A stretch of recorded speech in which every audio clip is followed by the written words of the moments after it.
Dans cette vidéo, je vais me fabriquer un drift trike. Ça fait extrêmement longtemps que je voulais faire ça, à peu près 2-3 ans. J'avais commencé à penser à ça, je crois que j'avais 13 ans. C'est en secondaire 1-2, là, je suis rendu en secondaire 4. J'avais commencé, mais j'avais pas trouvé de moteur à gaz. Et puis là, aujourd'hui, j'ai décidé d'en fabriquer un électrique parce que je suis capable de faire des batteries. Et puis, j'ai acquis des connaissances hors pair dans ce domaine. Donc, commençons tout de suite.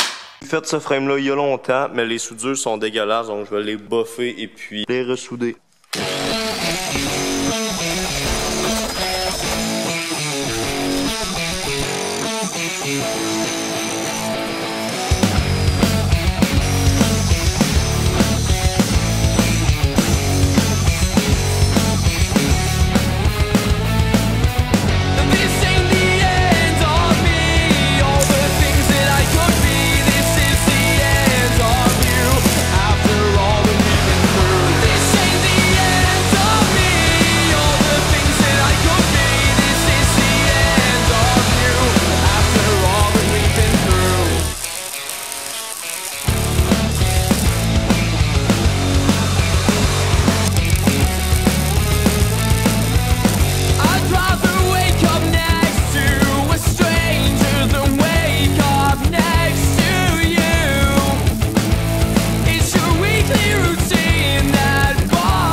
Regardez quand on tourne le volant, ça fait baisser le frame.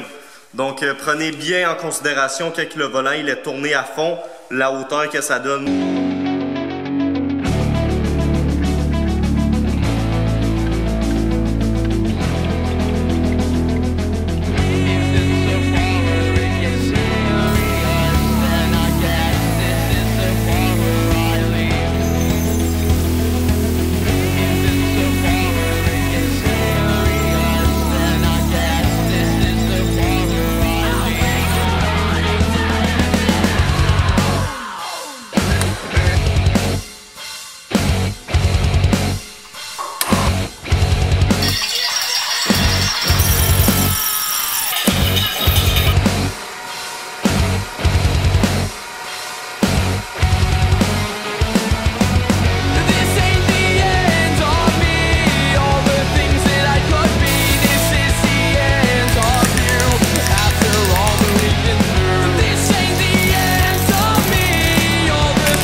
Sinon, les roues sont fixées avec la bague que j'ai dû machiner, comme je vous ai montré, pour fitter dans les roues de petit diable. Ce sont des roues de petit diable, c'est ça, je ne vous l'ai pas dit.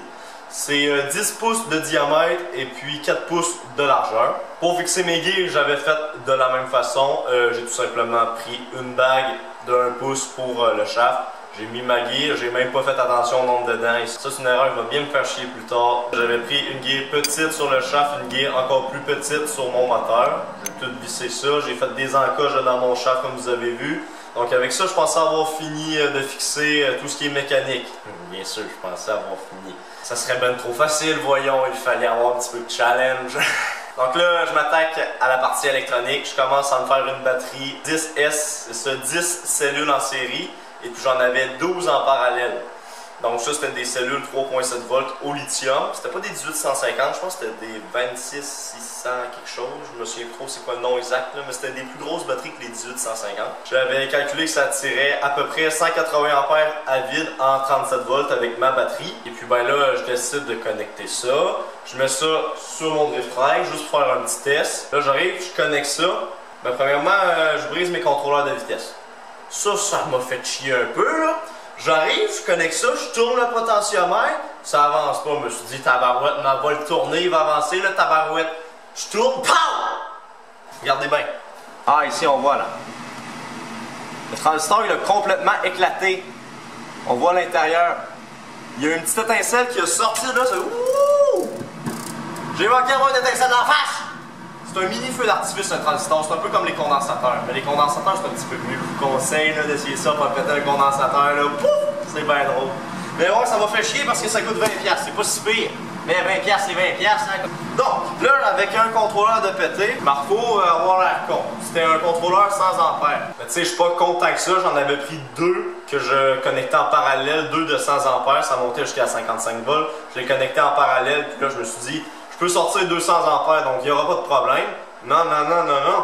J'avais tellement mal guéré mon moteur avec mes gears que j'avais pris au hasard qu'il y avait zéro torque, mais beaucoup de vitesse. Parce que quand je levais les roues dans les airs, j'ai essayé juste en touchant les deux fils, puis ça tournait extrêmement vite, mais j'avais zéro torque dès que je mettais ça par terre. Donc là, je suis allé m'acheter une nouvelle gear pour mon shaft arrière, pour le shaft des roues. Je l'ai acheté plus grande, comme ça, ben, je vais avoir plus de torque. Quand le moteur va faire un tour, la grande gear va faire 0.2 tours, admettons. Donc là, ça va prendre plus de tours de moteur, faire un tour de shaft en arrière, donc plus de torque. C'est un petit peu mieux, mais c'est vraiment pas formidable parce que en connectant ça dessus, je me suis assis sur mon drift track, ça avançait un peu, ça avançait un peu, ça avançait un peu. Là, je commence à sentir un peu de brûlé, puis voir de la boucane qui sort de mes batteries. Là, elle me dit ça va pas très bien, mais tu sais, c'est pas grave, j'ai laissé ça connecter comme un esti de crétin. Là, après à peu près 2 secondes de la boucane, j'entends pop. Là, c'est pas drôle. Quand t'entends pop avec des batteries au lithium, tu te dis, moi je cours, ça va brûler, mais elle va exploser. Mais j'ai eu quand même un très bon réflexe. J'ai pris mon drift track, j'ai pogné un banc de neige, j'ai sacré le drift track dedans le banc de neige, j'ai pris la pelle, j'ai enterré ça en dessous de au moins ça de neige, un bon 3 pieds de neige. Et puis là, ben, j'ai pas eu d'autres problèmes. Là, j'ai laissé pendant 4 heures en dessous de tout ça. Ah oui, puis pour l'anecdote, quand j'ai déterré ça, j'ai enlevé la batterie, tout. J'ai enlevé le couvercle, ma boîte de bois. Parce que ma batterie est dans une boîte de bois. Oui, très bonne idée, Maxime. Vous mettez une batterie qui pogne en feu dans une boîte de bois. Bravo! Et puis là, c'était encore chaud à l'intérieur. C'était pas bouillant, mais c'était encore assez chaud. Donc la neige, elle isole très bien, très bon isolant. Je vous conseille de mettre de la neige entre vos murs pour isoler votre maison. Ça isole très bien, 3 heures, et puis c'est encore assez chaud.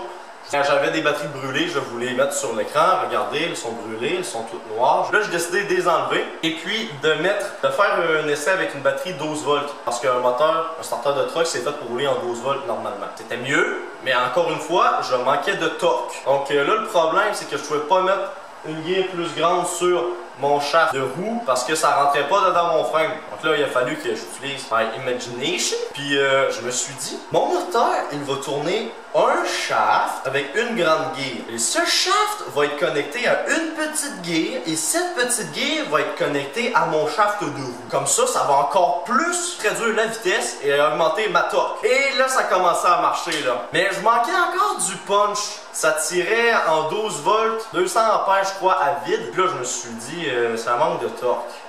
Ça manque de puissance. Pas faire plus de torque que ça. J'ai déjà un shaft de plus, avec des gears de plus, ça peut pas rentrer, je peux pas mettre plus de gears pour réduire ma vitesse. Donc là, je me suis dit, je peux rien que modifier l'électronique pour avoir plus de puissance. Donc j'ai décidé de mettre une batterie 5S près 20 volts quand c'est plein. Là, ça marche quand même très bien. Mes batteries n'ont pas brûlé. L'accélération est bonne. Je crois que ça tirait à peu près 400 ampères quand je suis sur le drift trike.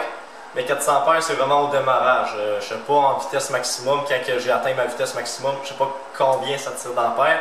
Mais mes batteries ne brûlent pas. Si vous voulez faire une batterie au lithium comme moi, qui est là en 21 volts, j'ai plus de puissance. Ça tire quand même bien. Ben là, j'ai pas de contrôleur de vitesse pour ça, parce que 400 ampères, là, ça prendrait un tabarouette de contrôleur de vitesse, là. Donc, je vais me trouver un moyen pour allumer et éteindre le circuit sans avoir à toucher les fils, parce que quand je touche les fils, j'ai mis des petits morceaux de cuivre là, pour faire les contacteurs, que ce soit un petit peu moins pire que juste toucher les fils.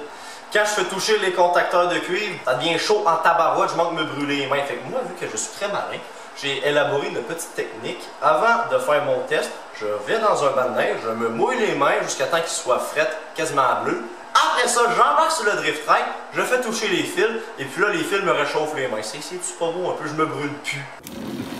Hey, ça va?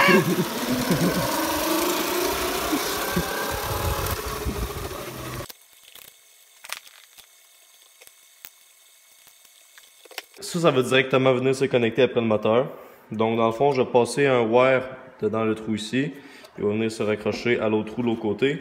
Quand je vais tirer sur le wire, tac, ça là, ça vient faire le contact entre ces deux bandes-là.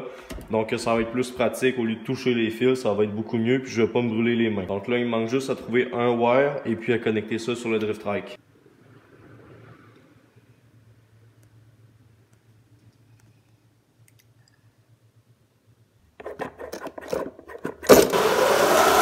Si vous voulez le voir en action avec du PVC sur les roues et puis drifter comme du monde, cliquez sur le bouton s'abonner. Vous pouvez aller voir une vidéo aussi ou une de l'autre côté. Et puis je vous laisse là-dessus.